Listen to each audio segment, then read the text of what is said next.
യേശുവിൽ ഏറ്റവും പ്രിയമുള്ള സഹോദരി സഹോദരന്മാരെ, ഇന്നത്തെ വാഗ്ദത്ത വചനം സുഭാഷിതങ്ങൾ 24:11 കൊലയ്ക്ക് കൊണ്ടുപോകുന്നവരെ മോചിപ്പിക്കുക, കൊലക്കളത്തിലേക്ക് വലിച്ച് ഇഴക്കപ്പെടുന്നവരെ രക്ഷിക്കുക. പ്രിയമുള്ളവരെ, ഇവിടെ അർത്ഥമാക്കുന്നത് മറ്റൊന്നുമല്ല കേട്ടോ,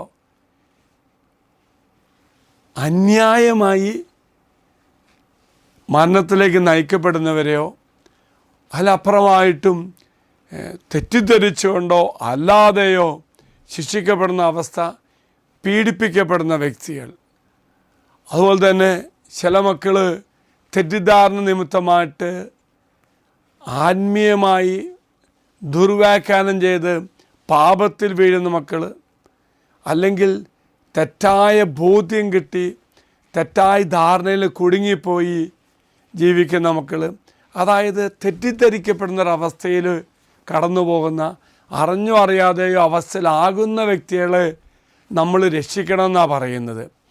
അവരെ രക്ഷിക്കുവാൻ അവരെ തെറ്റായ ധാരണയോ പ്രത്യേക സാഹചര്യങ്ങളോ അല്ലെങ്കിൽ ചെയ്യാത്ത കുറ്റത്തിനോ അവരെയൊക്കെ നമ്മൾ സജീവമായി രക്ഷിക്കുവാൻ വേണ്ടി നാം ഇടപെടുക എന്നത് ഒരു ദൈവിക കടമയാണ്.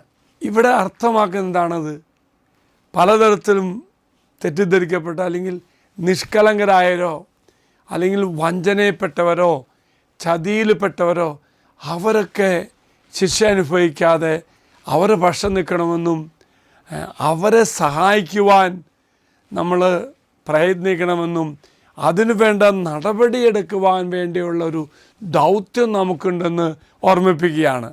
കാരണം നമ്മളങ്ങ് ചെയ്തില്ലെങ്കിൽ നമുക്കൊരു പക്ഷേ പല കാരണം കൊണ്ട് നമുക്ക് മാറി നിൽക്കാം, പല അവസരങ്ങൾക്കും മാറി നിൽക്കാം. എൻ്റെ ഉത്തരവാദിത്തമല്ല, അത് ഞാൻ ചെയ്ത് ശരിയാവത്തില്ല. പക്ഷെ ഒന്നുണ്ട്, വലിയൊരു ഉത്തരവാദിത്വമാണ് ദൈവം ഓർമ്മിപ്പിക്കുന്നത്. അതായത് സത്യം അറിഞ്ഞിട്ട് അതിൻ്റെ കൂടെ നിൽക്കാതെ അല്ലെങ്കിൽ വഞ്ചിക്കപ്പെടുന്നവർ രക്ഷിക്കാതിരിക്കുമ്പോൾ നമുക്കതിനൊരു ന്യായീകരണമില്ല.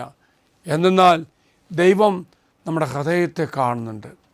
ദുർബലരെ സഹായിക്കുന്നതിൽ പരാജയപ്പെടരുത്, അത് നമ്മുടെ ഉത്തരവാദിത്വമാണ്. അടിച്ചമർത്തപ്പെട്ടവരോട് അവർക്ക് നീതിക്ക് നമ്മൾ പ്രയത്നിക്കണമെന്നാണ് പറയുന്നത്. ഒരു അനീതി കാണുമ്പോൾ, തെറ്റ് കാണുമ്പോൾ ഒരു നിരീക്ഷകൻ മാത്രമായി മാറരുത്. നിരീക്ഷിക്കാൻ മാത്രമല്ല, ഇടപെടാൻ വേണ്ടി ഈ വചനം നമ്മെ ഓർമ്മിപ്പിക്കുകയാണ്. എങ്കിൽ പ്രിയമുള്ള സഹോദരി സഹോദരന്മാരെ, ഇന്നത്തെ വചനഭാഗം വലിയൊരു ഉത്തരവാദിത്വം നമ്മെ ബോധിപ്പിക്കുന്നത്.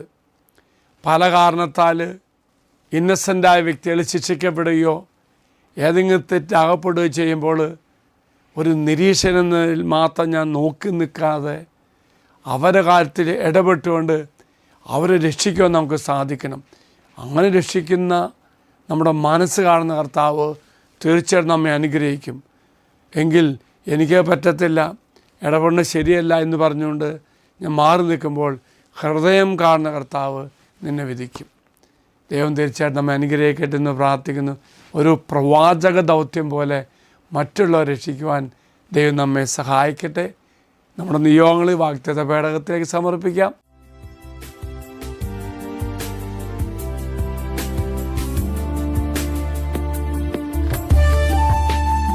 ഇത് നിങ്ങൾ സമർപ്പിച്ച നിങ്ങളുടെ എല്ലാ നിയോഗങ്ങളും അൾത്താരയിലേക്ക് അച്ഛൻ സമർപ്പിക്കുന്നു. നമ്മുടെ കർത്താവായ ശംശായ കൃപയും പിതാവായ ദൈവത്തിൻ്റെ സ്നേഹവും പരിശുദ്ധാത്മാവിൻ്റെ സഹവാസവും കൂടെ ഉണ്ടായിരിക്കട്ടെ, ഇപ്പോഴും എപ്പോഴും എന്നേക്കും. ആമേൻ. ഒരു നല്ല ദിവസം ആശംസിക്കുന്നു.